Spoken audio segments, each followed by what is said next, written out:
T-Prod was very rewarding to me because as this was the first year with Miss Ellis being the teacher at the senior high, I felt like we really got a chance to start a clean slate and also prepare a legacy for the future.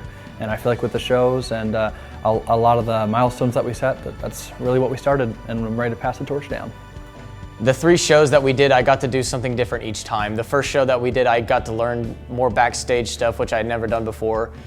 Beauty and the Beast, I learned how to play an old man and sing and dance at the same time. And The Crucible, I got to play John Proctor, which is something I've wanted to do for over a year, which was really cool.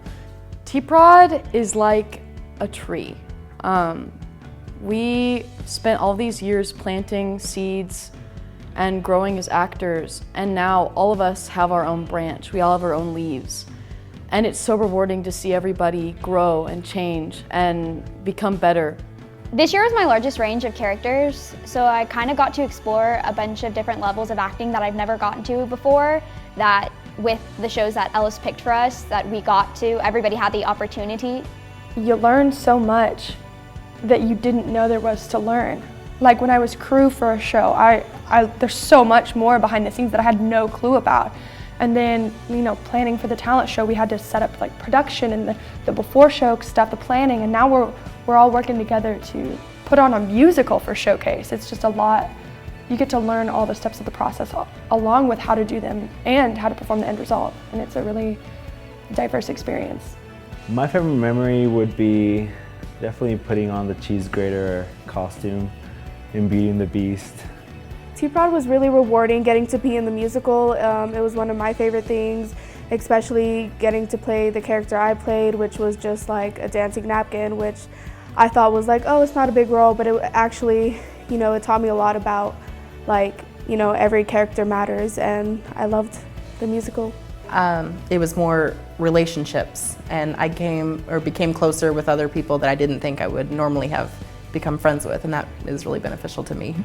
It has taught me leadership skills. It's taught me how to not only give criticism in the nicest way that I can, but also to take it and grow as an actor and as a writer and a director and anything else that belongs in the fine arts. You wait until your senior year, to be in theater production and acting styles, and you get to work with a bunch of your friends and people that you've known for a really long time. My favorite memories from T-Prod probably have to be that as being a senior, every time we would walk into the auditions, I'd feel prepared and comfortable because I had tons of years under my belt. Probably doing the Friends video when we weren't really the best of friends at the time, so we tried to make it look like we were really good friends, but now we're like a big family. So Ellis, before every performance, she would tell us to take a moment on stage to kind of just enjoy it, because the whole time you're doing a show or whatever, it's just go, go, go, and you just keep going, and you don't really pause and think about what you're doing because you're so used to doing it. But there was one moment in Beauty and the Beast. It was right before the Gaston scene. I was LeFou, and the house was packed. So I took a moment and I looked out and just realized this is what I love doing.